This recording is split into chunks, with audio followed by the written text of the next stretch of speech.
Ladies and gentlemen, welcome back to your New Japan Pro Wrestling G1 Climax 28 coverage. We are on day 16, and the 5 matches that we've got for you today are B block matches. Of course, we have got Ishii on this card, and he will be taking on the United States champion Juice Robinson. Of course, then we've also got Goto, the never openweight champ, trying to prevent Zack Sabre Jr. from getting a title shot. We've got Ibushi taking on Tama Tonga. We've got Yano Omega. And our main event is the civil war within LIJ. Tetsuya Naito versus SANADA. John, how are you feeling, brother? This is a very intriguing day, Ashton, for the B block, because we have opening up the show Juice at 2-5 against Ishii 3-4. What's interesting is Ishii wins this match, he could challenge for all 3 singles championships that were represented in this tournament, because he's beaten Omega and he's beaten Goto. So did he beat Goto? I thought Goto beat him for some reason. Wow. So Ishii beat him. So if Ishii beats Robinson, he'll have 3 title shots lined up, dude. Could be a golden year for the Stone Pitbull, which I would have no complaints about whatsoever. Speaking of a guy trying to make a golden path for himself, Zack Sabre Jr. already has 1 title shot himself against Juice Robinson. And he even said on Twitter that he was going to get another title shot today at the expense of Goto, the never openweight champion. Zack Sabre Jr. currently with a winning record of 4-3, although he is mathematically eliminated against the losing record of Goto at 3-4. This match isn't about titles, but it's about Ibushi staying in the race. Kota Ibushi at 5-2 against Tama Tonga at 2-5, so inverted records there. Probably the match that I'm most looking forward to, seeing as how myself, James, and Paul are sensing an upset. Toru Yano at 1-6 against Kenny Omega 6-1. Imagine the sentence, Ashton. Toru Yano is getting an IWGP Heavyweight Championship match. God. That sentence could become reality today, my friend. Stranger things have happened in wrestling. And, of course, the main event. Oh, why would you say stranger things? Now I'm depressed again. You should be. Tetsuya Naito versus SANADA. LIJ infighting. Naito at 5-2 versus SANADA 4-3. If SANADA wins, him and Naito would have the same record. SANADA technically is mathematically eliminated. We already talked about how there's like an imperceptible opening in a window for him to win. We're not even factoring that in. We should all really be rooting for Naito to win again so that maybe him and Omega can, be like head-to-head, have the same record, then hopefully Naito would overtake it. But regardless, very cool day for the B block. I'm excited to get into this. I'm ready whenever you are, my friend. Yeah, so for those of us who are rooting for Naito to win the block, here's what we need to happen. Or not really what we need to happen, but here's what would be like an ideal scenario for us. We want Ibushi to lose to Tama Tonga. We want Omega to lose to Yano, and we want Naito to beat SANADA. If that happens, all Naito needs to do is win against ZSJ on day 18, and then all he needs is for Ibushi to beat Omega or for Ibushi Omega to go to a draw, and he got this. Yeah, I mean, Naito ZSJ is going to be interesting because I believe it was Naito ZSJ beat in the first round of the New Japan Cup by submission. So Naito will be looking to get that win back. That should be a great B-block match. But we've got great B-block matches here today. So, partner, I'm ready to get into this whenever you are. Absolutely, guys. We have our New Japan World Player pulled up, and we have our timestamp set. By the way, we are on the English commentary version of this for those of you that want to know, just to make sure that you're on the same version, because I do think they have different timestamps. You want to go to 1 hour, 13 minutes, 40 seconds on the English commentary video. That's 11340. And guys, I'm going to just get us into this. We're going to do the countdown. We're going to get into it. 3, 2, 1, go. There you see Juice with that left hand still taped up mightily. There's the bell. Great call. Juice immediately going after it, but Ishii, you got top power. Ishii's strong as hell. Juice is a strong dude too, though. I'm kind of concerned for Ishii as far as power goes in this match. Meeting in the middle with all these shoulder blocks. I love the pace that we've got to open this match. So many shoulder blocks. Juice, I think, has the advantage here. Juice knocks Ishii into the ropes. Oh, and there he knocked him down. Juice with the power advantage. I think that really is just derived from the size difference, because Juice has got to be like 7 or 8 inches taller than Ishii, which, I mean, naturally he's going to weigh more as well. I don't know if he has you know, the thickness that Ishii has, and he's clearly much more lean than Ishii, but you know, there's only so much that a smaller person can do to overcome someone with as much of a side advantage as Juice here. And now Juice throwing chops, but Ishii, challenging him to do harder, try harder, bring it on. Chop. I mean, my concern, actually. Oh, really, God, Ishii! Chop there. 2. Chop there. 3. And you can tell, even though Juice might have a power advantage in this match, I think Ishii's strikes are still a hell of a lot more devastating. But my concern, Ashton, is something I wanted to point out. You got to wonder about the resiliency of both men. Ishii recently went through a war with Kenny Omega.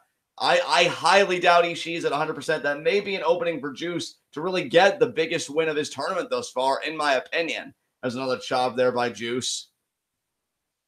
Ishii goes down to a knee. Meanwhile, Ishii, though, could set up the rest of his calendar year very nicely. I mean, world title shot, never open weight championship match, and if he beats Juice, a U.S. championship match. Shoulder block there, my God. Juice, he is looking at one hell of a mountain that he has built for himself. After this tournament, the men that he's lost to, Tonga, ZSJ, and others. And vertical suplex.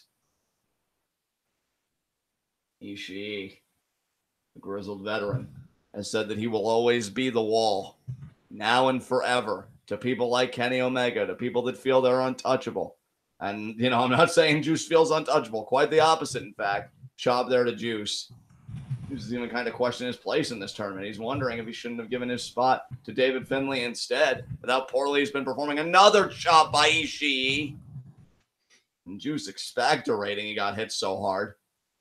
Listen at you expectorating. Come on, man. Hey, that's what I do.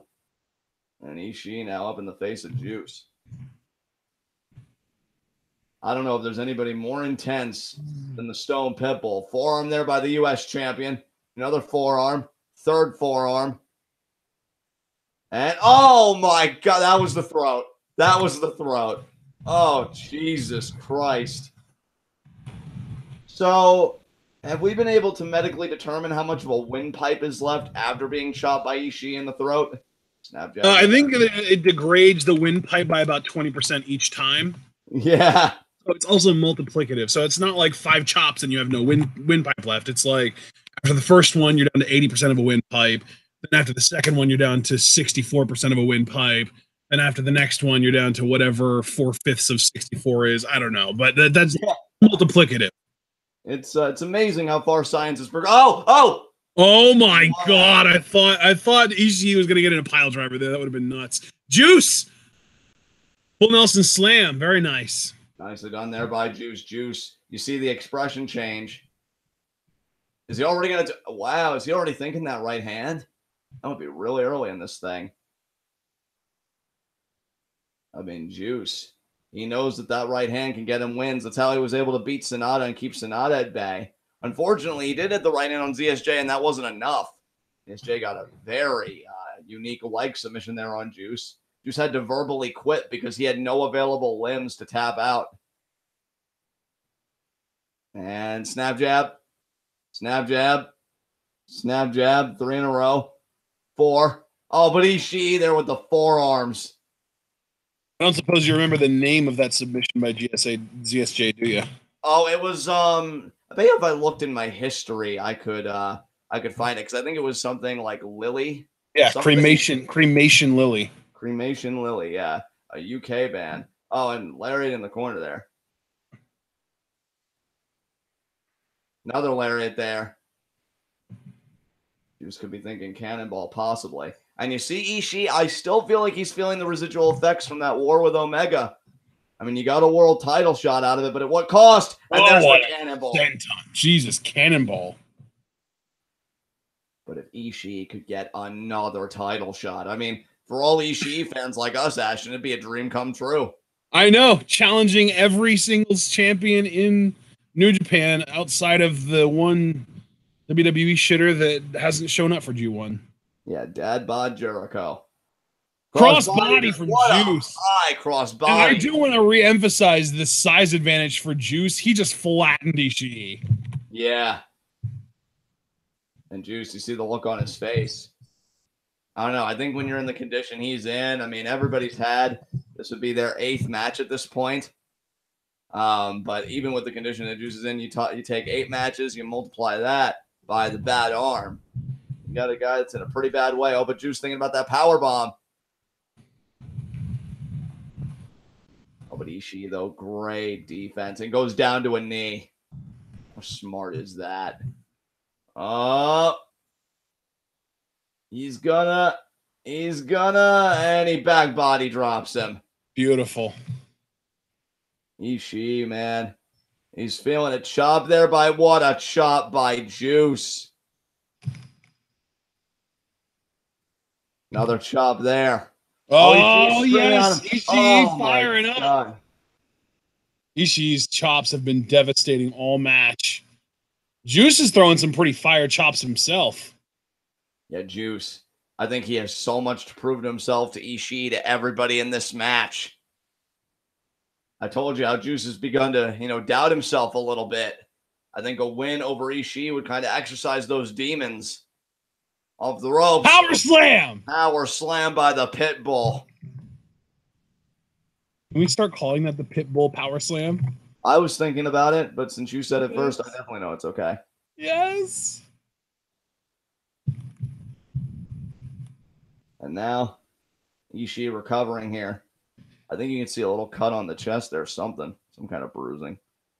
Oh, could this be the step-off superplex? Oh, man, it might be. Ishii has gone for that a few times. I think he's only hit it like once in this tournament. Yeah, every other time just feels like kind of a standard superplex. But now, let's see here. Oh, I think he's going to get this. Yeah. Oh, wait. No. Yeah. He got it. Oh, that was more like I think he really had to power through that. Juice seemed like he was kind of trying to resist. Oh, but Ishii now baiting Juice to get up. Is it going to be a low angle lariat? No. No, Juice is getting up. I think it's going to be a standard lariat. Oh, but Juice broke it off. Left foot. Oh, no, he's not going to hit the left hook. Ishii broke that off. Oh, now Juice with the kick to the midsection. Went for the taste. Ishii now up in a fire carry. Juice wants the gut buster. No. There's the sliding. No. Again, Juice out of the way of the sliding lariat. And now there's the juice box. Midsection there of Ishii. Ishii getting back up here. Is it going to be the power bomb?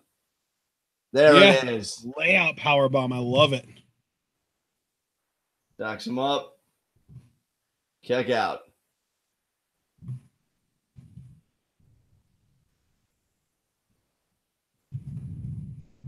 And Ishii holding his head. Not feeling too good right now.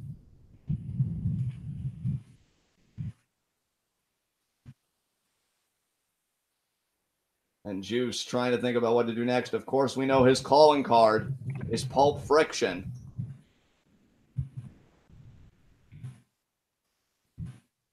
You can see Juice catching his breath. He's composing himself. Nobody will push you to the limit like Ishii. Juice cogging the fist. He's revving it up.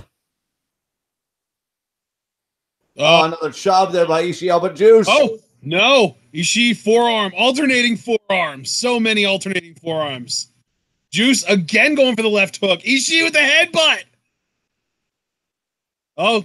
Juice with the snap jabs, and there's the right hook. Wow, he got it. He uses that as a setup. I said right hook. I meant left hook. He uses that as a setup for Pulp Friction. He might get it. I mean, Ishii looks like he got it. Oh, wait, no, he's not. There, what a lariat from Juice. Going for the pin. 1, 2. Woo, that was close, but Ishii kicked out. And Juice kind of almost burying his face in his hands there. Is kind of thinking, God, what's it going to take? Oh, he's calling for Pulp Friction here. Can he get the double chicken wing? Yep. There's the one there. Yeah, double chicken wing. The question is whether he's going to be able to convert it, and I don't think he will. Yeah, Ishii fighting out of it already. Oh, is Ishii going to go for Pulp Friction of his own? No. Juice. Ishii shoves Juice away. Goes for the lariat. Juice catches him. Going for Pulp Friction again. Ishii. Let him fall. No. Ishii wants the sliding lariat. He got it this time. He got it. Going for the pin. 1, 2. And Juice kicks out. That was close, but no. Hey, if I'm Ishii and I realize I can get another title shot, I'm getting right back up. I'm dropping Juice with the Brain Buster. Now Ishii, though, recovering.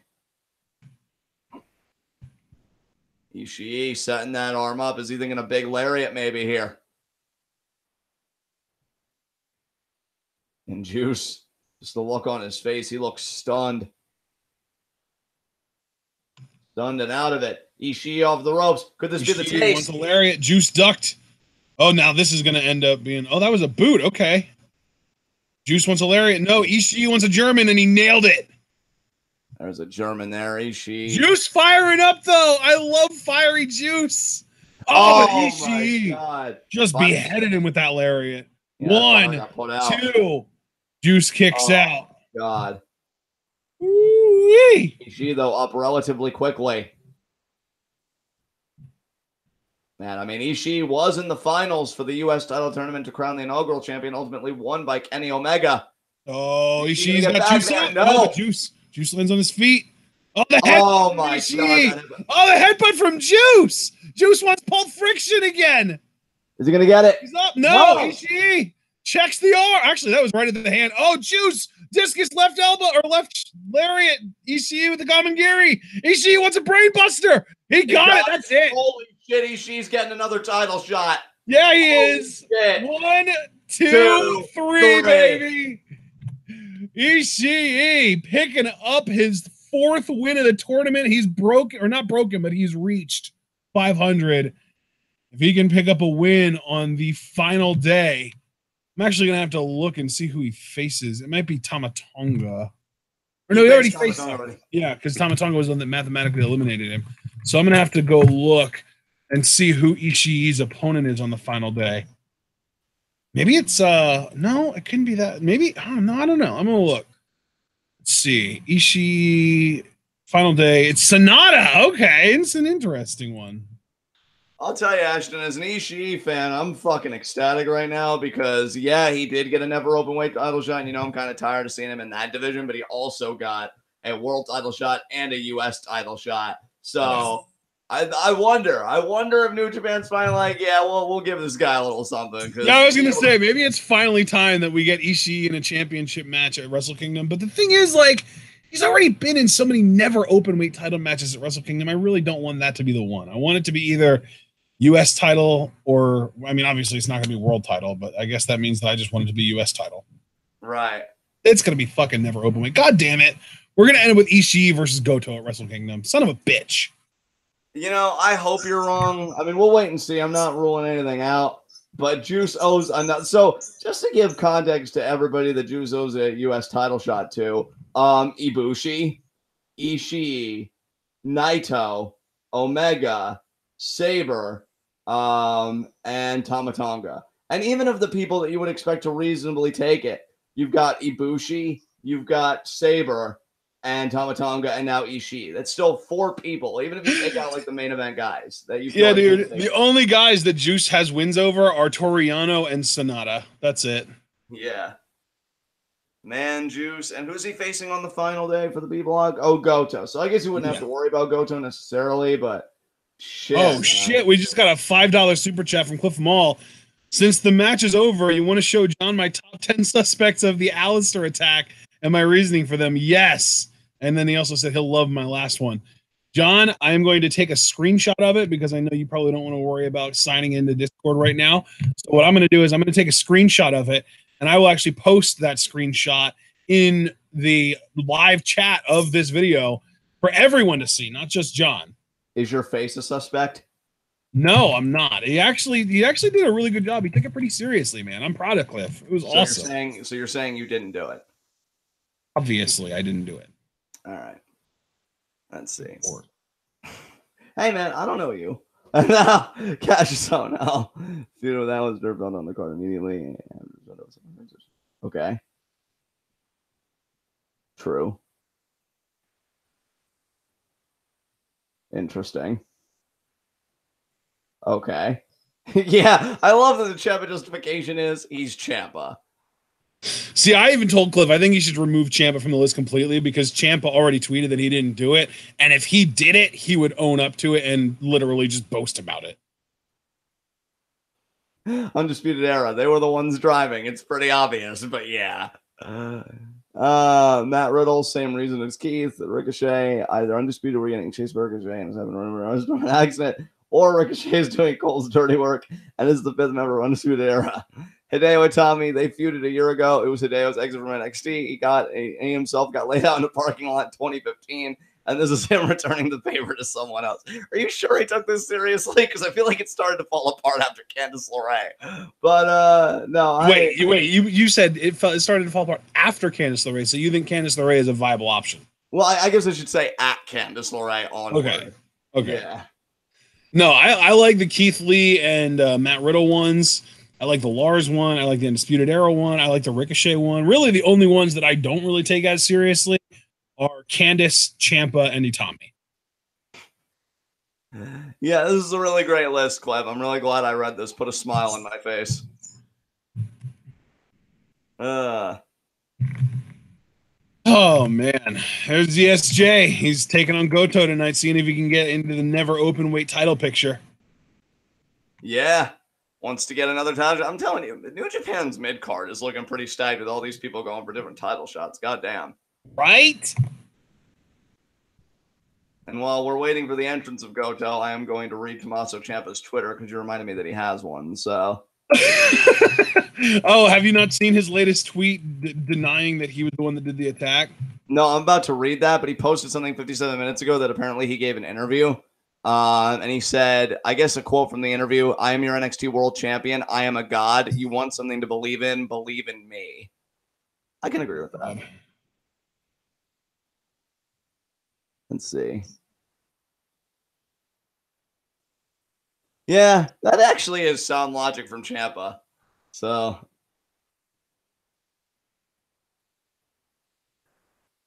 and here comes Goto, the Samurai Reject. I can't wait for ZSJ to pick him apart.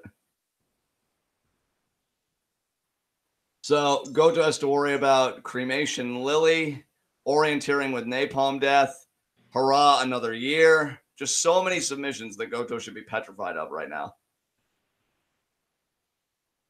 But of course, Goto, I think you and I would agree, Ashton, has a very distinct power advantage over Zack Sabre Jr.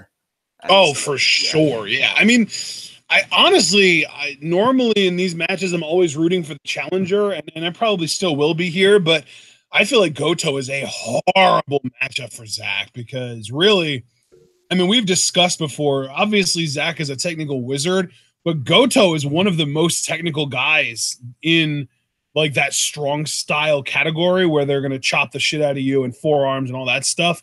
But he has such a massive power advantage over Zack. And I don't think Zack's technique advantage is anywhere close to as much as it would need to be for him to be able to beat Goto here. I think Goto's got this in the bag. There's the bell. Oh, I heard it. Oh, booed immediately by Zack Sabre Jr. Uppercut. Let's also remember, too, Ashton, that Zack Sabre Jr.'s mentor in Suzuki-gun, Minoru Suzuki, is a former never openweight champion. In fact, lost the title back to Goto. Yeah. During his run. So Zack Sabre Jr. kind of represents what Suzuki represented as never openweight champion, because you astutely said at one time, you always envision the never openweight champion as somebody you don't want to get in a fight with. Well, I wouldn't want to get in a fight with Zack Sabre Jr. because of his intuitive understanding of, or I should say his intimate understanding. Oh my God. Dude, Goto is destroying. Like, Zack came out hot and he came out like really like firing on all cylinders and stuff. But everything Goto is doing to Zack is just destroying him. Like, he throws one forearm and it rocks Zack. He just hit that devastating backdrop driver there, throws Zack into the guardrail. And you saw, like, normally when guys do that, they stick to the guardrail and they kind of like wince in pain and stuff. Zack, that hurt Zack so bad, it literally bounced him off the guardrail. This is Goto's extreme power advantage over ZSJ. And you're seeing it again there.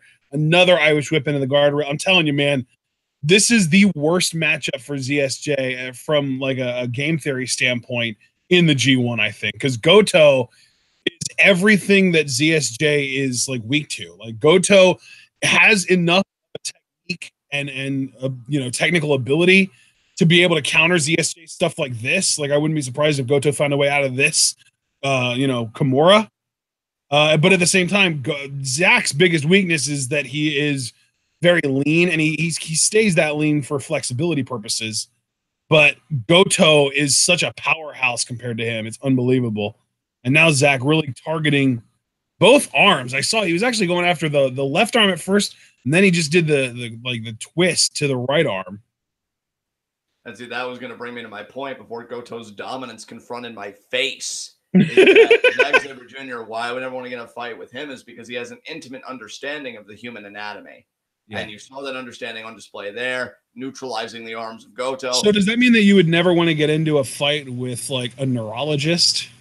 Probably not. Because then they'd like paralyze me in my sleep with some anesthesia or something, and they would make my life a living hell. So Goto now trying to get back in the ring. But I mean, that's the thing. Goto has power, but what good is power when you have no limbs to exercise it? There's a knee to the face there by Zack. Zack trapping the arm. Gonna step around. Oh my God.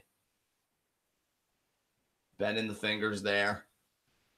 ZSJ's doing a great job with, really picking apart Goto's arms here.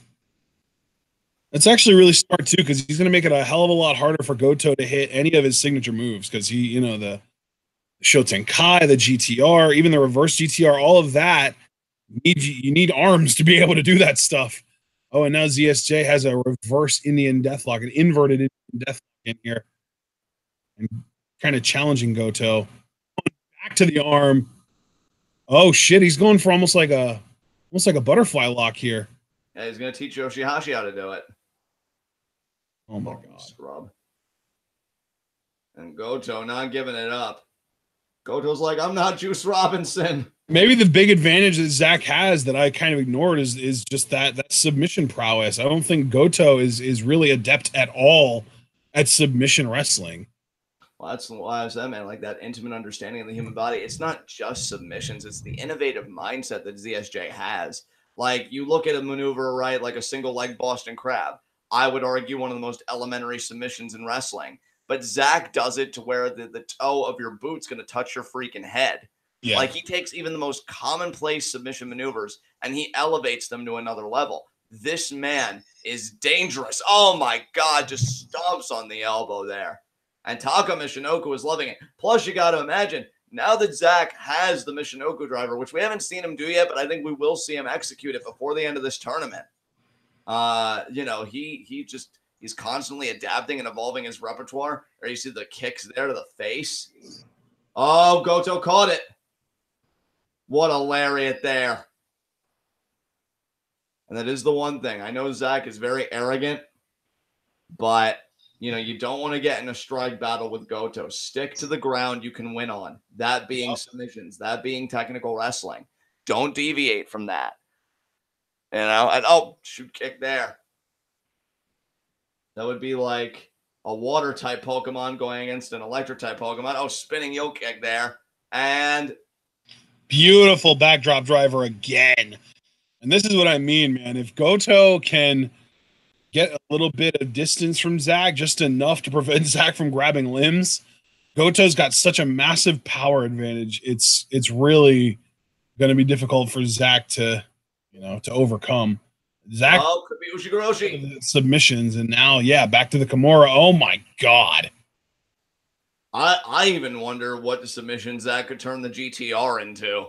I'm always curious about this man's flexibility and his hunger for innovation. And now we got the guillotine here.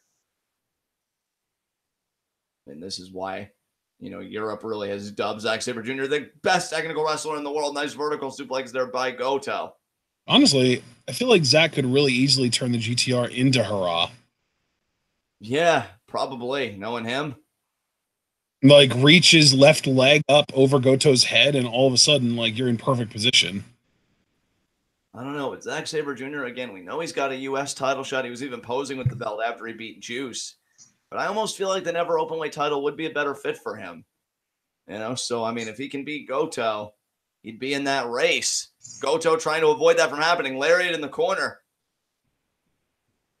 And that's the thing. For all these guys that are mathematically eliminated, the titles are the only things that matter now, Ashton. Well, that and the pride of just still getting as many points as you can, but you get my point. And now Goto. Oh, that wasn't smart. Although Goto going to try and use that power differential to maybe stag ZSJ up, but oh my God, the transitions. Yeah, Zack is just using all kinds of leverage and technique and really like manipulating Goto's joints. See, now, Ashton, this is where I've got to criticize Goto. Even affording him, even suspending my disbelief that you've never seen a Zack Sabre Jr. match before. Fine. You know, you're going in blind.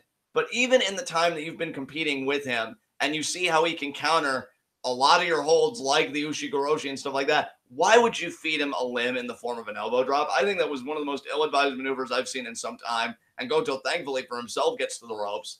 But you know, you can't throw caution to the wind like that. You've got to be a bit more thoughtful in your offense when you're going against somebody that can pretty much turn your own body against you like this. And Zack, wondering what he can do now. But if I'm Goto, I'm wondering, well, gee, you know, what's a smart move for me to do here? That was high risk and no reward for Goto with that elbow drop, but Zack did not get the submission win, at least not yet. Shoot kick there. Zack, I'll tell you, Suzuki-gun tapped into something in Zack Sabre Jr. He was always very adept at submissions, very technically sound. But there's a mean streak here. Oh, Goto caught it. Yeah. I'm telling you, Zack, you don't want to get into a strike battle with Goto. And look at this. Abdominal stretch. This is step 1 of 3, John. If he can get it transitioned into an octopus, he's 1 step away from hurrah. Yeah, that's right. And I think he's thinking about that octopus. Yeah, he is. He's got it. He's got it in deep, too. Oh, no. Goto. Is he thinking about it? You need to be worried right now, dude. Zack gets that other arm of yours. Bending the arm back there. Zack might not even have any interest. Oh, Goto. He's going to go for an Ushigoroshi.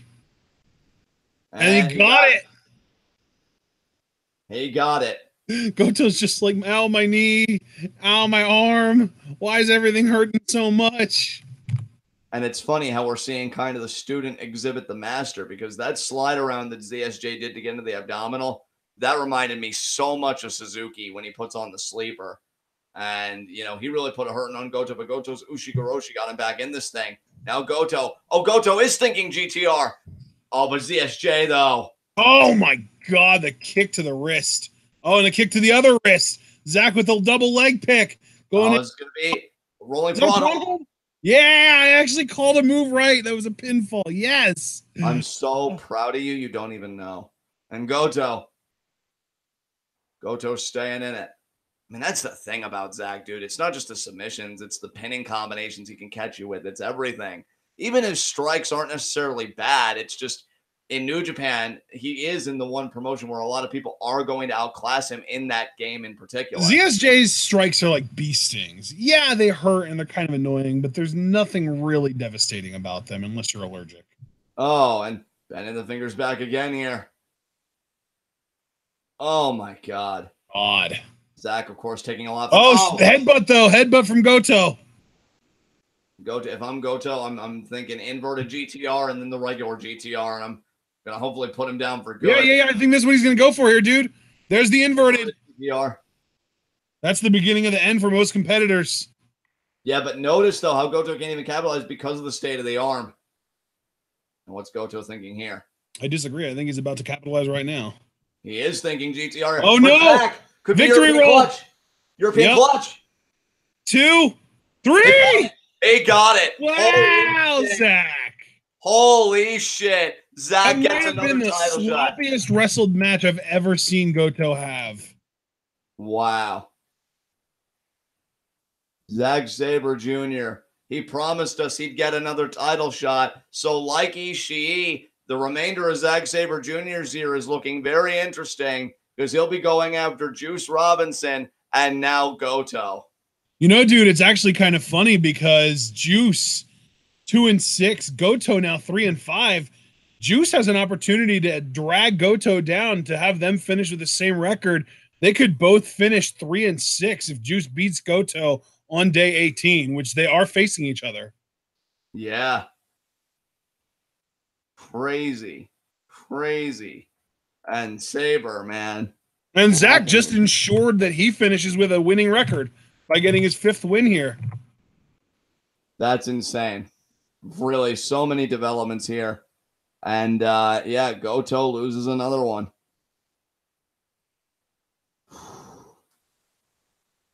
Man, it's really unfortunate that Kenny Omega beat Zack Sabre Jr. on day, I want to say 12, because if he didn't have that head-to-head victory, there's still a possibility that Zack and Kenny could finish with the same record, and Zack obviously wouldn't win the block because of the head-to-head now. But like I said, if it wasn't for that head-to-head, Zack would actually have a shot at winning the block still. But because of the head-to-head, he doesn't. So that's unfortunate.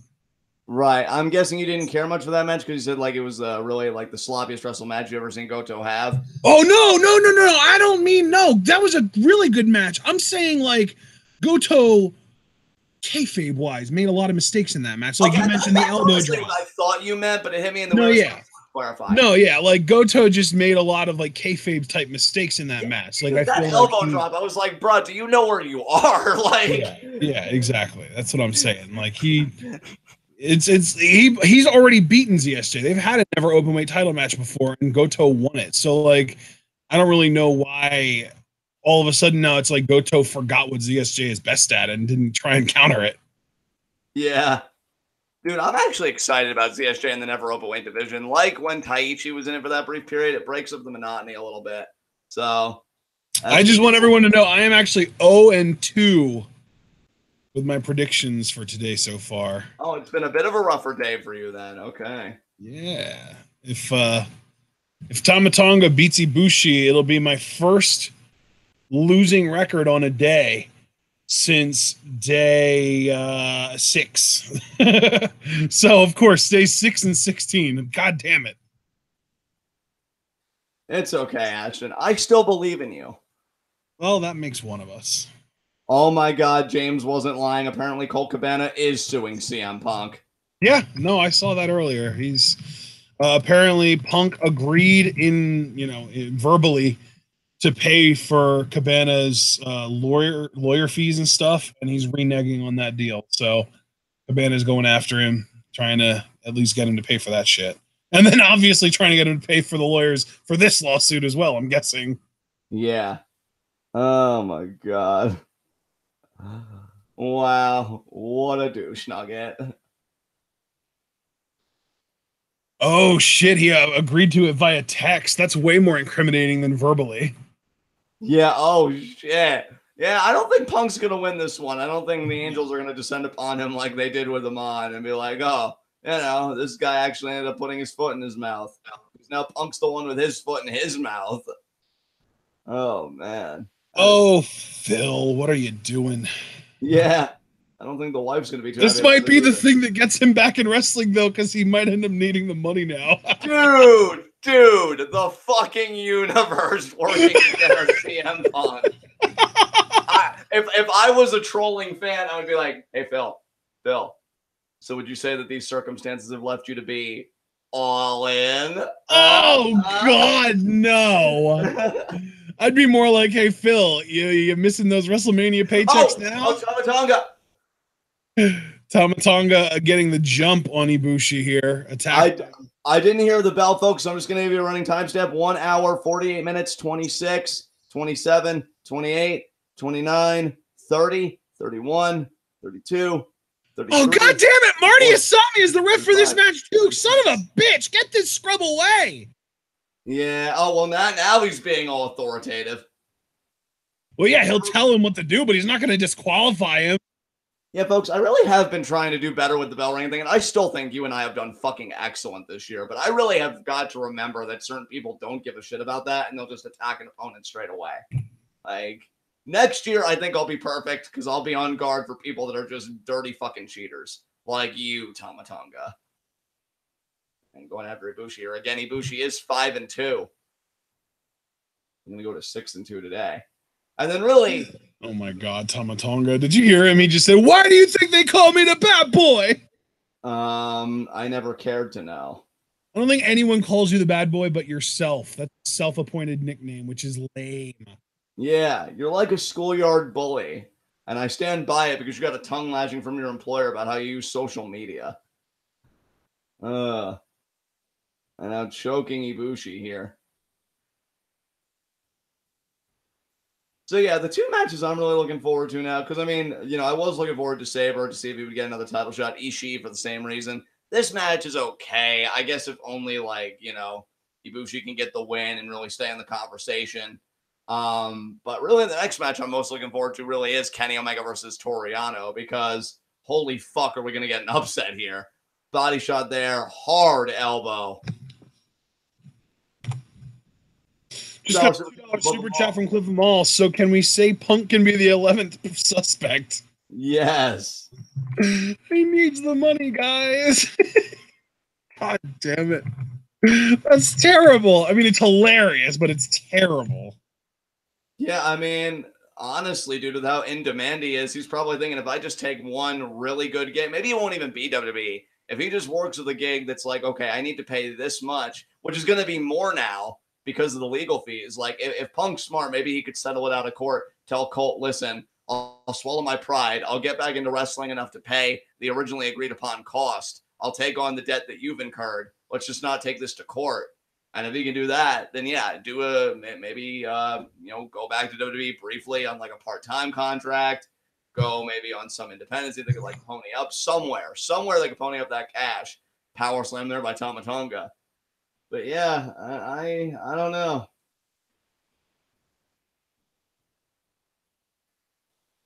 And Cliff and Wall making a joke about CM Punk on 205 Live. Oh man. Hell, if Punk was going to be on 205 Live, there's only one match I want. Him versus Itami. Winner gets the GTS. You can even do a whole storyline around it. I would fucking love that. I don't think Punk would be going anywhere but WWE, honestly. Like, I have a really hard time if he's going to get in for the money, he's going to go where the money is, and that's WWE. Right. And they're going to be like, oh, so Phil, you're saying you want money more than the WrestleMania main event?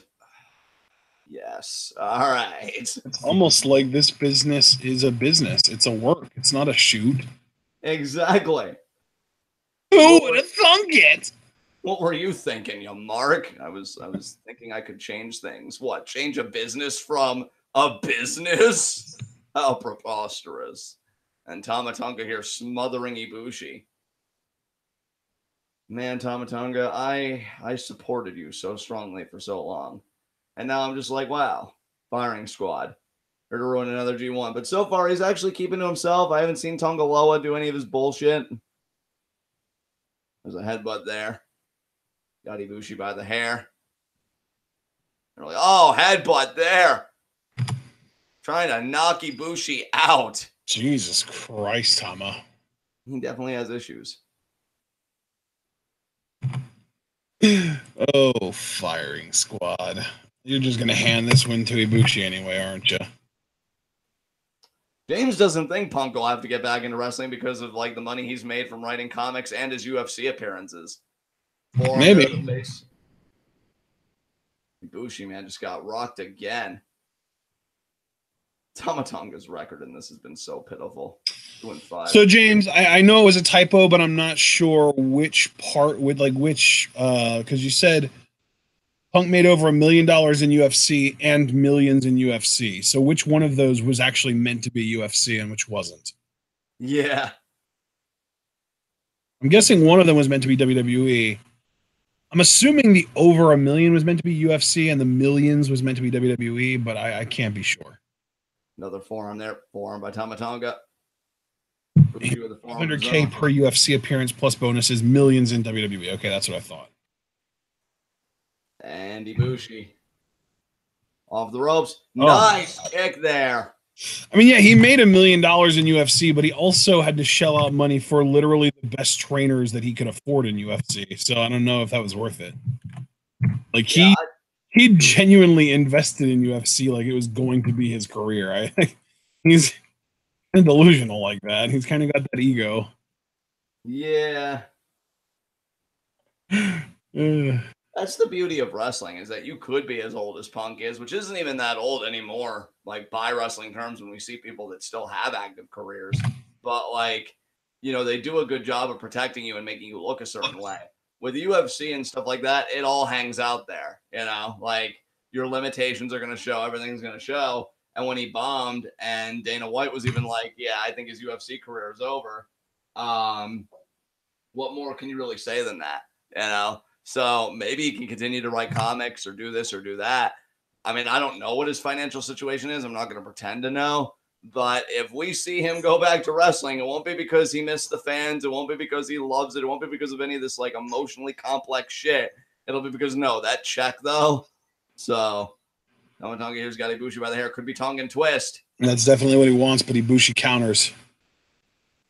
And Ibushi, thinking lawn dart. Oh no. Tonga though. But Ibushi again. God, Ibushi.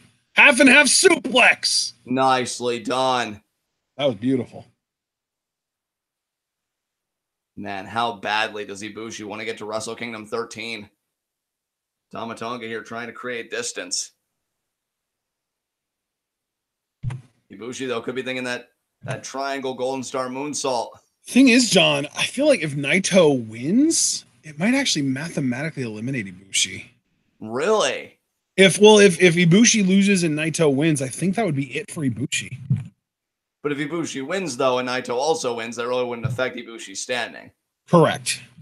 Yeah, I'm not too worried about this. Tonga. I think if all three of the big three that are still in it all win their matches, I think Naito would actually be the one to get mathematically eliminated. Oh shit. So like if Ibushi wins and Omega wins. Well, the thing is, like, it's not even necessarily just Ibushi. If Omega wins, I think that's it for Naito. Like that, like if Omega wins, Naito can't finish. Naito can't finish them with a better record than Omega. He would be able to do is the same record as Omega. So if Omega wins, Naito's out. Oh, so maybe that upset's looking a bit more plausible. I don't know.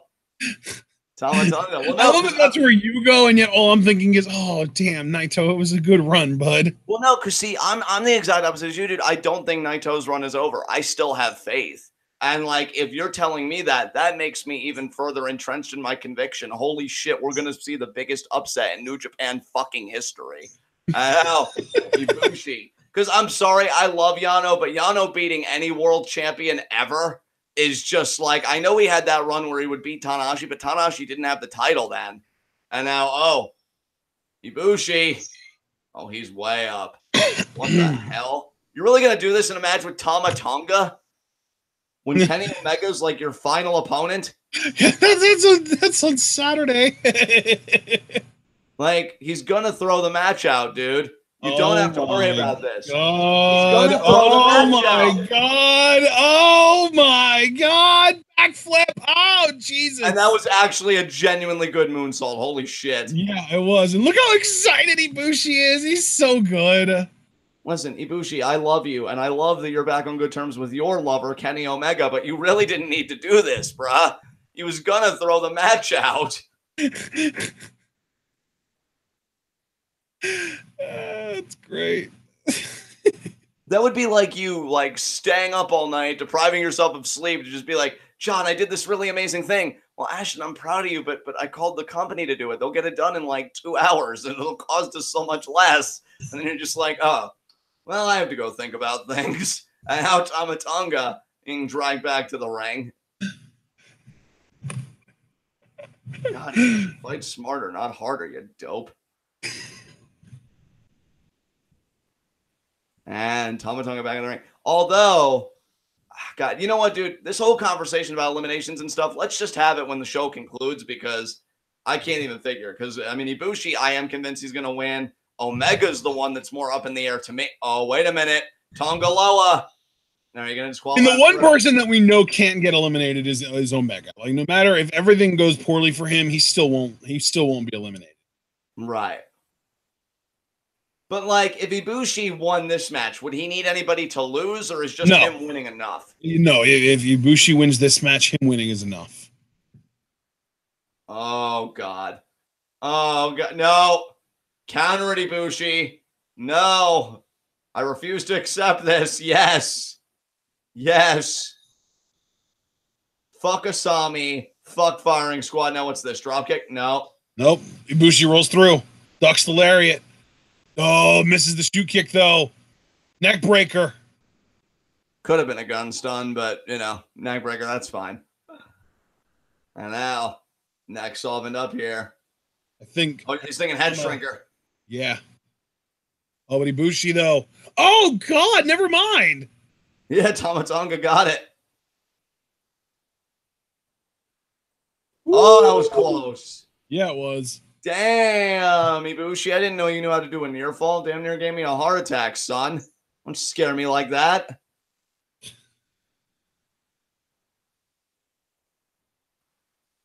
And now Tonga's like, but what? The move that's never gotten me a victory in like the last few years didn't get me a victory? This is most unorthodox.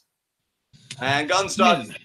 Mets in chat really fucking loves JoJo's Bizarre Adventure. I feel like he's the only person that quotes it, and he quotes it so often. Oh, what a knee by Ibushi. Damn, Ibushi. Oh, Ibushi might be calling for the Kamigoye knee. Kamigoye, yeah, he totally is. When he does that breaking motion, that's what he's calling for. I don't know. Tonga Low is stirring. Oh, you saw that too, huh? And, well, yeah, there it is. I swear to fuck.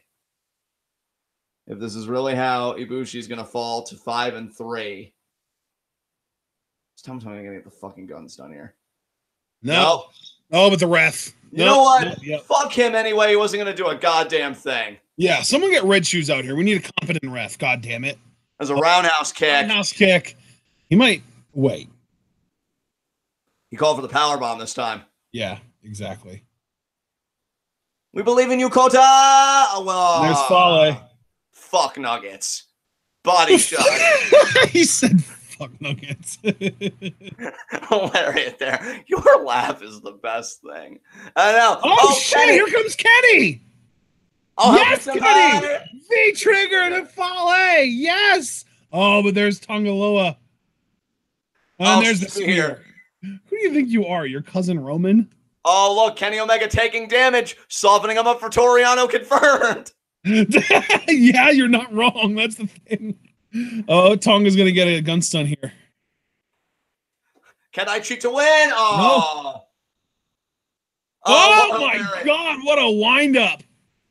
Oh, and now the knee pad comes down. God. Oh, this is it, 6-2. You're safe, Ibushi. You're safe. Ibushi, he's going for it, man. He's going for the big knee. He's going for the Kamigoye. He's going to get it.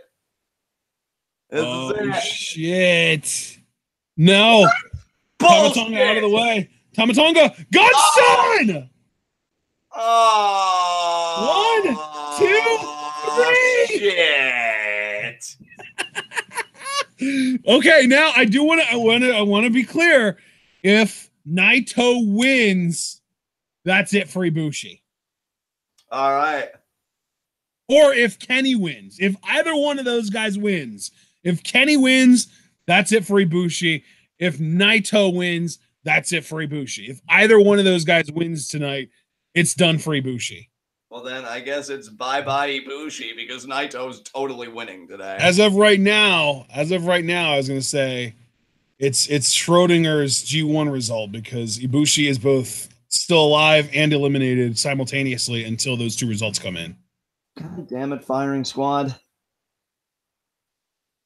And really, dude, isn't that even more complicated? Because didn't you say that if Omega wins, Naito would be eliminated? So, like, could Omega win the block today outright? Yes. Dude, all signs are pointing to the biggest upset in New Japan history. I can't wait for this. Yano's going to beat fucking a world champion and get a world title shot. And you know what, New Japan? I love you for it. I honestly, at the same time, I was almost disappointed by that because what if Yano gets the shot at King of Pro Wrestling instead of Ishii? Oh, Stone Pitbull getting fucked again. Damn it. They'll move the Ishii match to like Power Struggle or some shit. Damn. Or like, oh, even worse, Destruction. Ew.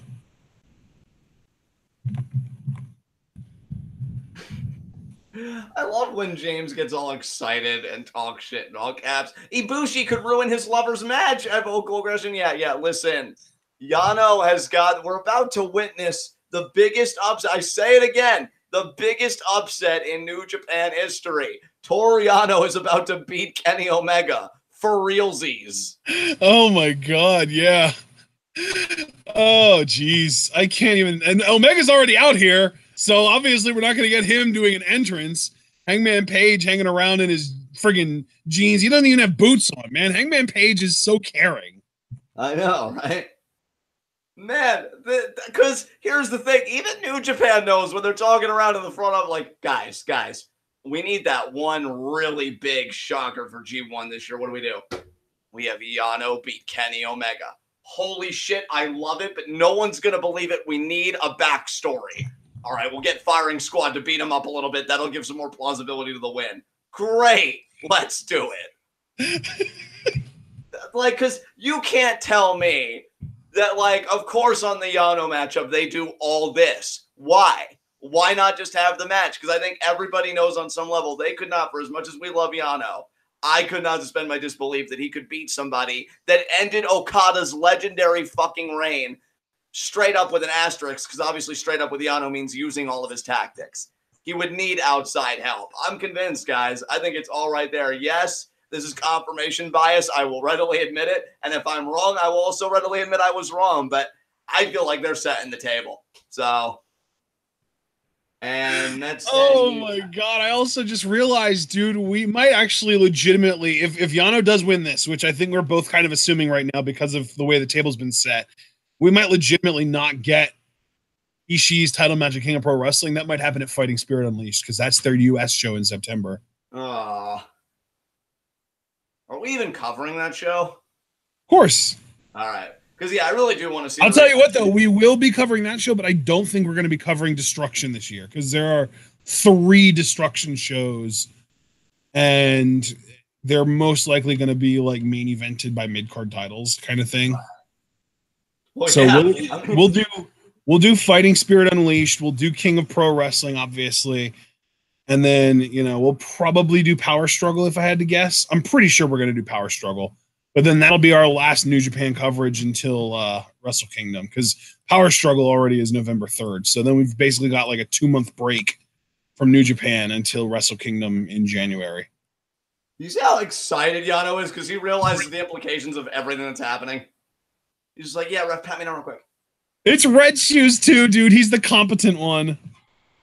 There's the bell. There's the bell. 1, 2. Oh,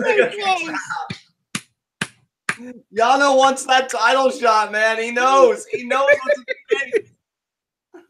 I love Yano so much. Oh, he's undoing a turnbuckle pad. I have never seen Yano move with this kind of urgency in my fucking life. Oh, he's going to undo all of them. I love that through Yano's antics, he's able to show us what the world title means to him. This is so cool. Like, he gave himself to the ref. He's like, real quick, pat me down. We're good, right? Let's go. Yeah. Oh, my God. He is literally undoing all 4 turnbuckle pads. Oh, Chase Owens? Really? Ew, the Ricky Mundo of Bullet Club Elite. Right, though? The sledge there by Omega. No.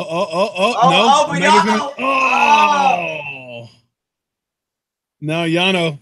Oh, into the second corner. Oh, he's going to send him into the third one. Oh, man. And Omega.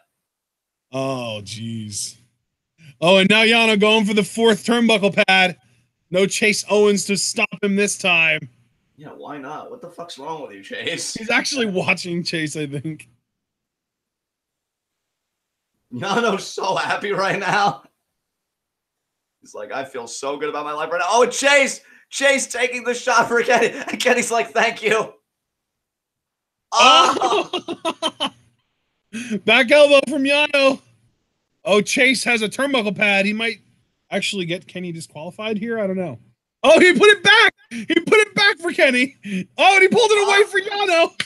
I gotta be honest, this is the most I've ever liked Chase Owens because he's actually doing cool stuff on the outside. I know, right? And of course, Hangman Page is just like, no, he's not doing anything. What do you mean? Oh, Kenny sends Yano into the exposed turnbuckles. Oh, come on. I want my upset, damn it. Come on, Yano. Yano begging off. Please. No, please. It's just a job. Yeah, a job that you're doing. Oh, shit. Oh, really grinding the hand into the mat. And then the stomp on the wrist. Stomp on it. Now Kenny off the ropes. Yano, though, inverted atomic drop. Yes, that classic Naito or Yano offense. Oh, man, he's gathering up the turnbuckle pads. Oh, shit. He's got 2 of the 3. Now he's got 2 of the 4, and now he's got all 4 lined up. Oh, God. What's he going to do? Wait, is Yano thinking that power bomb he used to do? Oh, no. Scoop slam? No. Kick there. Oh, Omega. I think Kenny wants to vertical suplex Yano into the exposed turnbuckles. Oh, Yano, though. Suplex to Kenny onto the turnbuckle That's pads. it. Upset cover. Wait, and Kenny's just like... Yeah, that didn't hurt. That was, like, gentle. Kenny's face. Yano. Toru. Shrug. Congratulations, Kenny. That face is probably going to become the next meme. And now Kenny's like, you didn't think this one through. Mr. Lariat.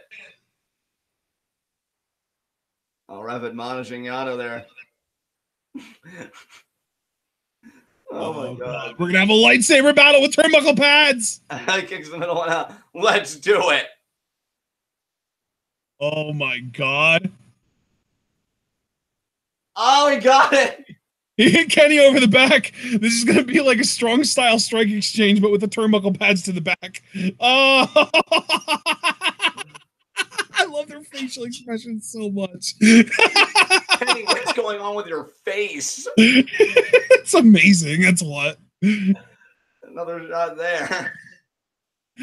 Oh, God. I love that the ref is just like, come on, you guys. This is totally illegal. But I'm secretly loving it, though. Yeah. Oh, Yano. Oh, Yano. Checking. Oh, Kenny got the advantage now. Kenny is the only one armed. Kenny with a kick to the midsection. Whips Yano.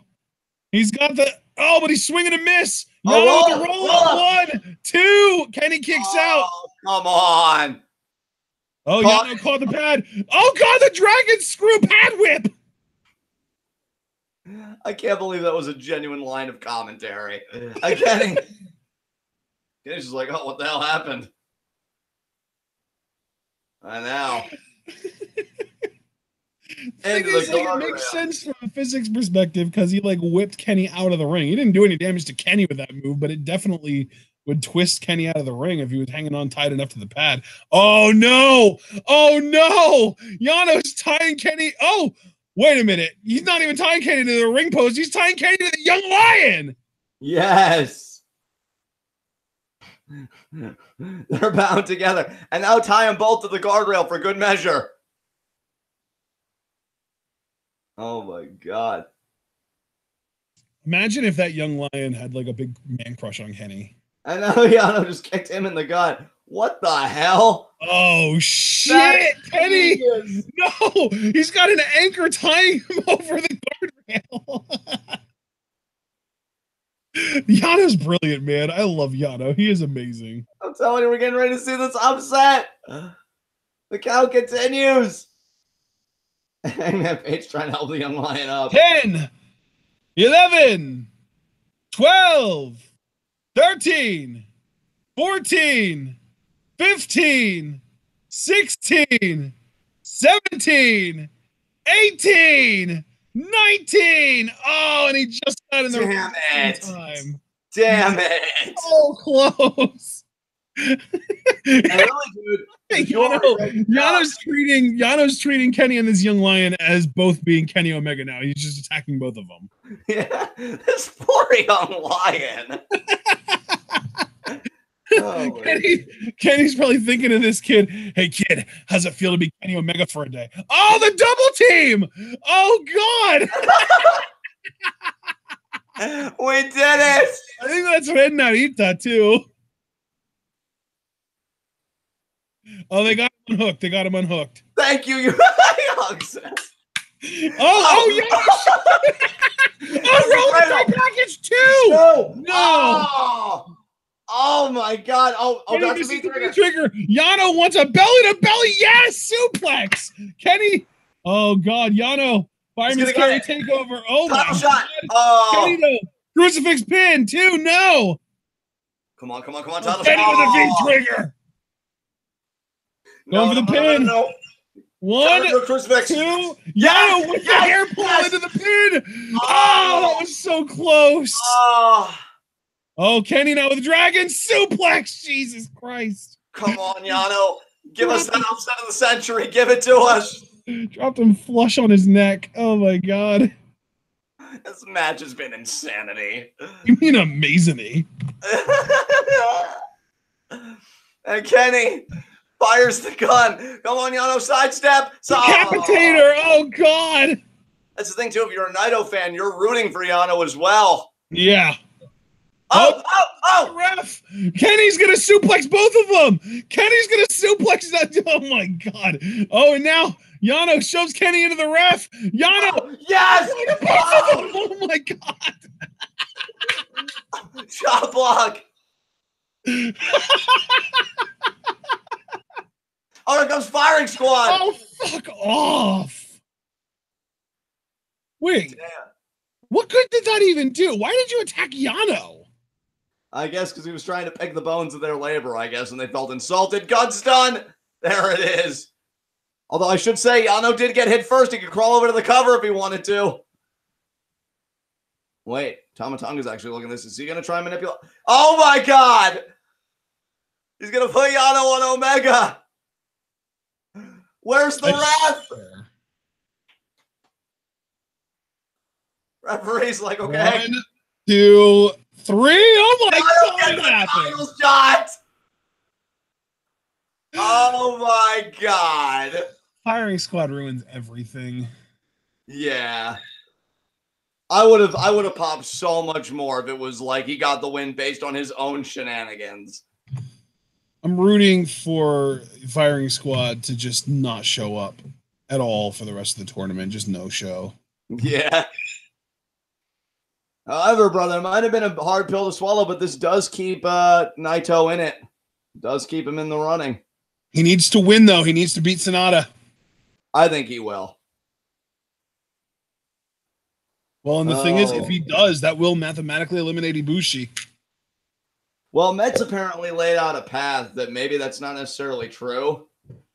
Because he said, no, Ibushi would need to beat Omega, and Naito would have to lose to ZSJ on Saturday. If Ibushi loses to Tama, Omega loses to Yano, and Naito beats SANADA. But I feel like that's what you just said. Where are you seeing this? You'd have to scroll up a little bit. Oh, well, then don't say he just said it if it's up there. Well, no, I mean, you know, it was like a little while ago, but he even like called attention to it. So, but yeah, Kenny Omega. Wait, so Ibushi right now is 5-3. Kenny is 6-2, and if Naito wins, he'd be 6-2. So Ibushi has Ibushi beaten Naito? He did beat Naito, yes. Okay, so in the case of a 3-way tie, Ibushi would win the block. Okay, so I get it. I get it now. All right. So I guess Ibushi can't be mathematically eliminated, even if Naito does win. Right. But then he needs Naito to lose to ZSJ on day 18 in order to still be alive. So I'm going to record this result now. Omega owes Toru Yano a title shot. Jesus Christ.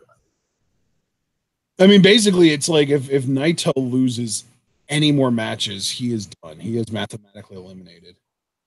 So that's the thing. Even though Ibushi isn't in as precarious a place as we thought, Naito still is. Naito still has to beat SANADA. Yeah, Naito is in. He will. But Naito is in a can't lose situation, which is stupid for someone with 10 fucking points. Jesus Christ. I know, right?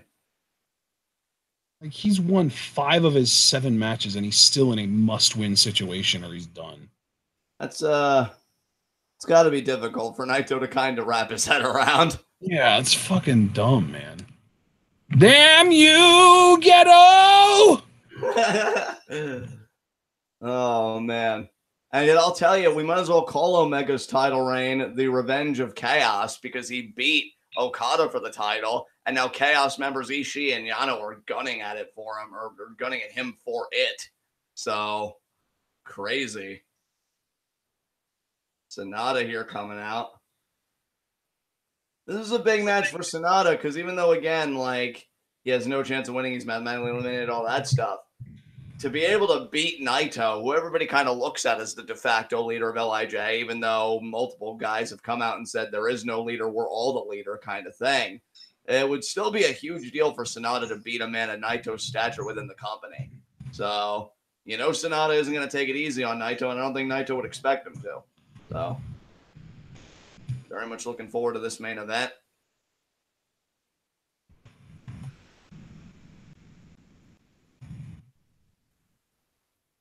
SANADA, probably the best hair in the company. There you see the LIJ fans. I wonder how many of them are going to be just so emotional seeing brothers fight like this.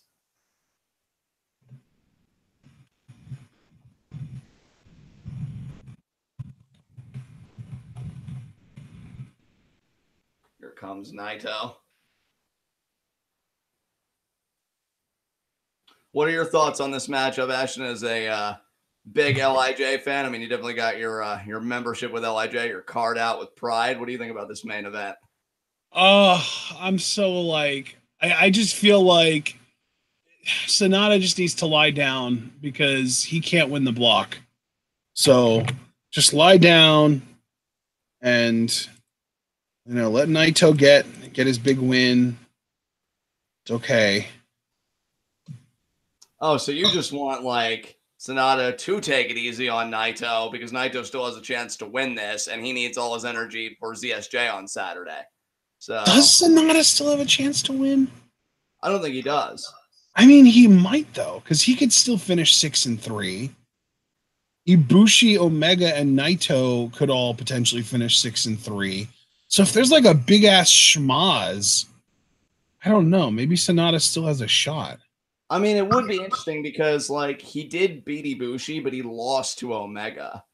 So like, yeah, but the thing is, he beat Ibushi, lost to Omega. But then if he beats Naito here, Naito, it would be a 4-way tie, and he would have wins over 2 of the 4 guys and only lost to 1 of them. Right. And in that scenario, Ibushi would necessarily have to beat Omega. So then Ibushi would have wins over Omega and Naito, but a loss to SANADA. Omega would have wins over Naito and SANADA, but a loss to Ibushi.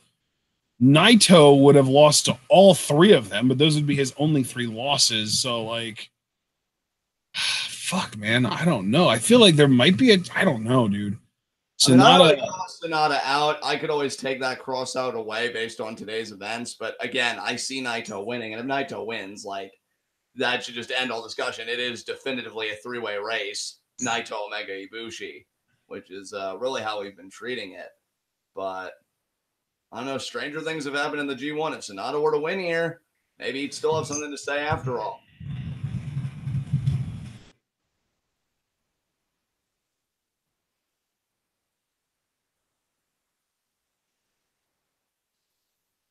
SANADA and Naito. You saw Naito kind of took his time getting to the ring, really had a long, hard look at the ring because of who was in it.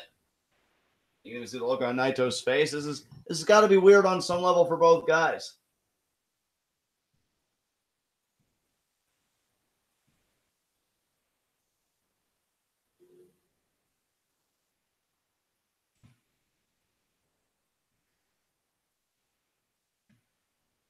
Now Naito disrobing here.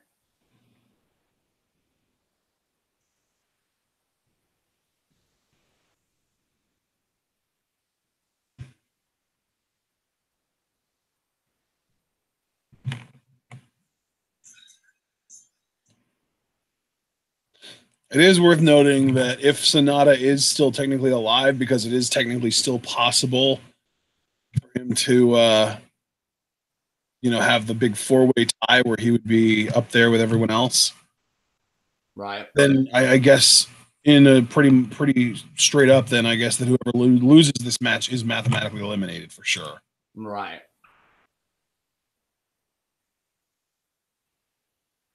There's the bell. Ding, ding, mother effer. Remember that Heath Slater line? Ding, ding, you son of a bitch. Yeah. Oh, that was great. You remember who was facing that match? Wasn't it Rusev? It sure was. He came out in his Uncle Sam gear. Or Heath Slater did, obviously not Rusev. Yeah. This was when Rusev was still very anti-American. Big opportunity here for SANADA. Naito fighting for his G1 life, but who would have ever thought that he'd be fighting his brother for his G1 life? Imagine if, like, that crazy four-way tie does happen. I mean, you've got to imagine Naito, since he lost to all three of the other guys, would just be out. But then all three of those other guys would have 2 wins.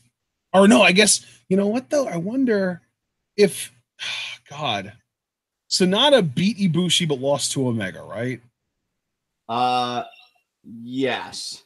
Right. So then in this scenario, they would all three have a win and a loss against the other 2. Right. If it came down to Ibushi, Omega, and SANADA, God, how do you even break that tie? Would it be like strength of victory? Because I'll tell you how you break it. You don't have it to begin with. Like in all the years we've been covering G1, I don't think New Japan has ever done anything that absurd. Like there's always. I mean, just because it hasn't happened though doesn't mean we can't think about it, Mr. Philosopher. Well, I'm just saying, man. I think New Japan's going to avoid it altogether, and they're going to have Naito win outright. I don't see. You think he's going to win the block outright, or are you just talking about? No, I just think he's gonna win this match outright, and I'm still picking Naito to win the block outright. Yes, but like he's just gonna win this match straight up. It's gonna put all that to rest, and it's gonna be a 3-way dance. Omega, Ibushi, and Naito. And then Naito again would have to worry. It's so interesting going into the final days because both the A block and the B block are set up where if somebody wins in the semi-main, it would mathematically eliminate one of the guys in the main. But then the guy who's mathematically eliminated in the main would be fighting for the guy who eliminated them to win the block. Right. Like in the A block, if Jay White beats Evil, it will mathematically eliminate Okada, but then Okada would be fighting Tanahashi for Jay White to win G1. Like if Okada wins, Jay White would win G1 then. Which is an interesting narrative, given that Okada and Jay White are in the same faction. Well, but it's the same thing in the B block, though, because if Naito does win this, then him beating ZSJ on day 18 would mathematically eliminate Ibushi, but then Ibushi would be fighting for Naito to win the G1, trying to beat Omega. So, like, it's the same scenario in both blocks. Obviously, it's a little more compelling in the A block because, like you said, Jay White and Okada share a faction. But it's the same exact setup in both blocks if Naito wins this match, which you and I are both counting on him winning it. So, and SANADA though looking to not make it easy. Look at this headlock takeover. Oh, Naito there with the head scissors. Oh, but the drop kick when Naito went for his tranquilo post. SANADA not down with that tonight. He knows what an opportunity this is. Damn. And my G1 predictions record is getting fucked tonight. I'm 0-4 today on predictions, by the way. Damn. Well, you did pick Naito to beat SANADA, right? Yes. So I could go 1-4. Yeah, you probably will. Kick there. SANADA, though, right back.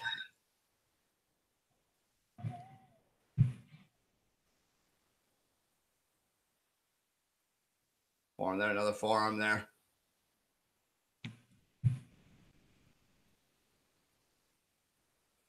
Eye rank there by SANADA.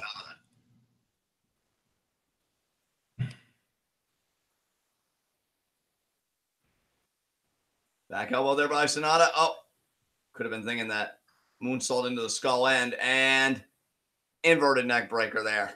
Dude, you actually correctly predicted Ishii beating Juice, but then you also like have all the other same picks as me, but then you also picked SANADA to beat Naito. So I think we're both going to finish 1-4 today. Damn. Or I could finish 0-5 and you could finish 2-3 if SANADA does win. Yeah, that'd be crazy. Yeah. But again, I don't think it's going to happen. I don't even, again, like, honestly, I wish we could have done it over in like a more formal commentary setting rather than on the spot, because I probably would have made so many different picks this year. But SANADA's back into the guardrail there.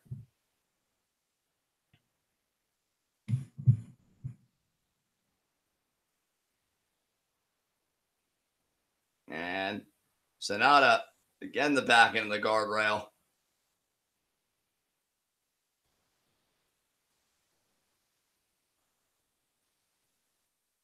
Naito. Oh, SANADA fighting out. I was going to say Naito was leading him up the ramp for something.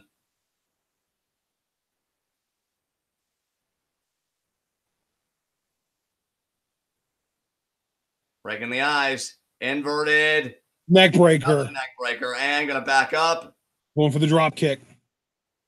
Nice drop kick there. Nailed it. He really nailed that one, didn't he, John? Absolutely. SANADA there favoring his neck.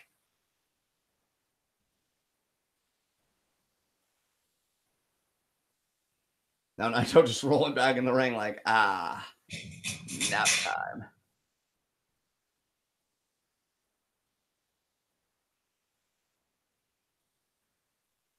Yeah, James. Ishii is getting multiple title matches this year, which makes me as an Ishii super fan incredibly fucking happy. And he could, by all accounts, hold multiple titles at once. But if anything, he's probably just going to regain the never openweight title and lose the other 2 title matches while I just sit in a corner and sigh.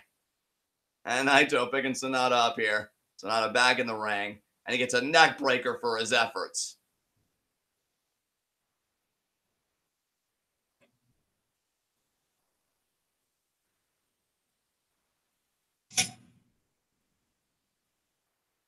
Oh, and now Naito just scraping his boot against SANADA's face. There's another kick to the back of the head there. It's away. Another kick there. Forearm. SANADA firing back. Oh, Naito spitting at SANADA. It's one thing for him to do that to everybody else, but and now SANADA returning the favor. SANADA like, yo, we're in the same faction. You don't do that fucking shit to me. Kick. Irish whip. Oh, SANADA backdrop driver. Wow, that was huge. Nicely done there. Naito favor in the back of his head. Damn.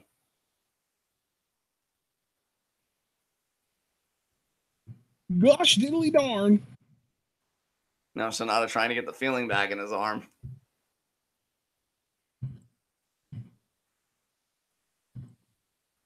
Referee looking at both men. SANADA up to one knee. Now he's back to a vertical base. Forearm. Oh, shit. Naito back elbow.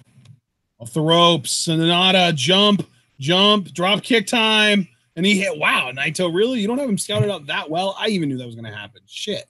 Nicely done by the cold skull. Maybe Naito's just generous and he was letting SANADA get his shit in. Because then he even let him connect with the damn slingshot crossbody that we just saw. Yeah, I mean, imagination's a wonderful part of any headcanon. As the cold skull here in control. Maybe Naito just isn't as thoughtful a leader as I thought he was. SANADA picking up Naito by the head there.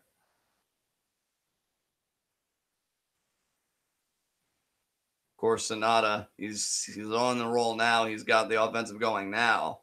But all it takes is one neck breaker or just one maneuver from Naito. Springboard, sidestep. Inverted Tama drop, shoves him off. Oh, it's going to be the trip here. SANADA have a counter for this. He does not.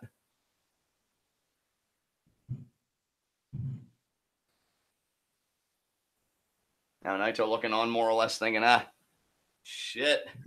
This is more of a fight than I expected. Why didn't you just lay down, SANADA?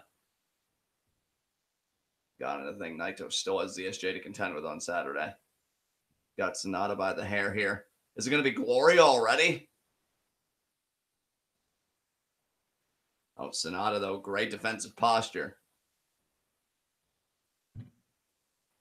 Oh, my God, James. Your commentary is always so insightful. And thinking Gloria. No! SANADA lands on his feet. Kick. Irish whip reverse. SANADA scrambling around. Springboard. Got the drop kick this time. Actually looked like he didn't know what to do.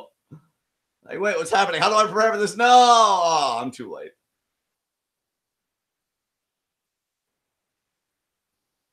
I didn't catch his breath looking up at the lights. It's crazy to think, to your point, partner, Naito has 10 points, and he's still fighting for his New Japan life. Or, excuse me, G1 life. I know his New Japan life. That'll definitely be called into question. Like, if he misses out on Wrestle Kingdom, you know, he wants to get back to that place. This is going to be a TKO here. Naito with the elbows. SANADA ducks the Enziguri. Could be a German. Naito grabs the arm. Standing, no. Naito lands on his feet. Duck. Tornado. DDT. Oh, wow. He spiked it. And that'll mess up the hair something fierce. Naito looking at SANADA. Look at the ref, everybody. Now he's pecking him up. What's he thinking about? Yeah, what is he thinking about? Oh, probably that Frankensteiner. And he got it. He got it. Naito well on his way to go to 6-2 to have the same record as Omega. Of course, Omega did win the head-to-head, though. Gloria. 2. Kick out. I think Naito may have just signaled for Destino there. You all right, partner? Yeah, he's gonna do the wrist lock here. He's going for it. And oh shit! Oh wow, right into the skull end. He's gonna do the spin here, isn't he? No, Naito. SANADA though with the vert lift. No, Naito with the Enziguri. Beautiful. And Naito's thinking tranquilo, thinking Destino. Oh, look at this though. Look at SANADA. Oh my God! The strength. Neck breaker him. He's going to do the neck breaker. Yeah. Wow. SANADA's a freak, man. We already know how athletic he is. Apparently, he's strong as all hell, too. What is he saying? Oh. Yeah, man. I mean, that's the thing. You make a great point because we always, like, praise his athleticism and everything. That power game, though, deceptively strong as SANADA. I can't believe that sequence. Yeah. I know some people disagree with me on this, but to me, athleticism and strength are two very different things. Right. Obviously, having some crazy leg strength could definitely increase your athleticism, but I don't think that just being strong is the same thing as being athletic. I think John Cena is kind of a perfect example of that because he's strong as fuck, but he's not very athletic. Springboard, drop kick. Yeah, like I think athleticism is more about like being explosive, quick, agile, flexible, that kind of stuff. Oh, count 2. No. That was a magnificent bridging tiger suplex by SANADA, but only a 2 count. SANADA's facial hair is the stuff of legends because it's got like frosted tips. Yeah. He's got it all going on with that face right now. And now SANADA gonna pick up Naito up for a skull end. He might do the spin. Oh, he's gonna back him up. What's he doing? What are you doing, SANADA? Getting arm dragged. That's what. Oh, now Naito is he gonna try and make it. No. Boot up. Oh boy, Naito. Wow, what are you doing, Naito? You in that much pain right now? Jeez. These guys have really been pushing each other here. Oh, another boot up again there. Like he's got to muster that energy to be able to pull that off. I don't know, man. This is getting weird. And now, maybe. Oh. Don't know if he was thinking Destino or what, but you see he's clubbing the back there. Oh, it's going to be the forearm. He's going to be the forearm. No, he got caught. He got caught. Skull end. Bag in with the skull end there. Now he's going to, oh no. Naito thinking, oh. Now he's going to go for Destino. Oh my Oh, it's God. SANADA. SANADA with the fireman's carry. Oh, that was like a half a Destino. 1, 2, and SANADA kicks out. No surprise there, but the sort of little mini Destinos that Naito starts firing off usually lead to a proper one, and that's the win. Exactly. He got the one mini Destino. Now time for the proper Destino. Night, night. You son of a bit. Oh, shit. Ow. SANADA with a Destino. Damn, that's athleticism right there, brother. And Naito kicks out. SANADA's a freak. I love SANADA. Can you imagine the humiliation of losing to your own move? That would have been, yeah, absolutely tragic. And now SANADA going back to the skull end, but I mean, he might have incapacitated Naito with that Destino. If he keeps this skull end on long enough, you know the moonsault's going to follow. That's a perfect body scissors there. This might be it, dude. Holy shit. No way Naito's going to be mathematically eliminated from this block. No fucking way. There'd be riots in the streets. Are you kidding me? I know. SANADA really cranking on that whole crap. Yeah, this skull end is really sunken in there, but Naito's trying to kind of creep his way out. And he got his but SANADA right back. SANADA re-upping on the hold, man. Very impressive. And now. Oh man. Naito escapes again, trying to get his foot there. And SANADA again. SANADA got it again. Oh my God. SANADA really cranking on the skull end here. Naito's not even able to stay conscious. Dude, and the referee.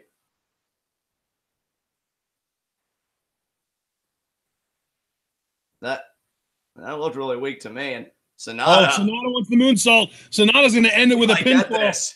He's going for the Keiji Muto moonsault. Oh, Naito moved out of the way. Oh, man, that's rough. I'll tell you, if there was ever a moment I believed, holy shit, Naito's losing this, it was that sequence right there. Yeah. God damn, man. SANADA was relentless. I love Red Shoes being like, okay, you guys are both down. Someone's got to get up now. Yeah. So good.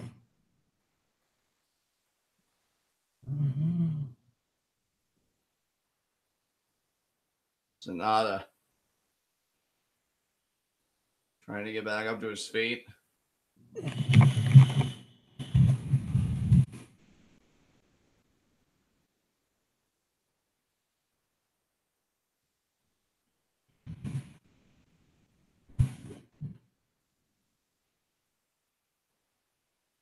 Forearm.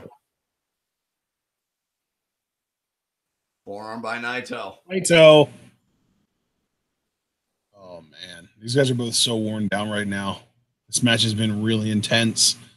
It's kind of interesting, too, that the last 2 days of the B block are featuring two really close friends going against each other, because here, obviously, stablemates, LIJ considers, it's stable members to also be family members.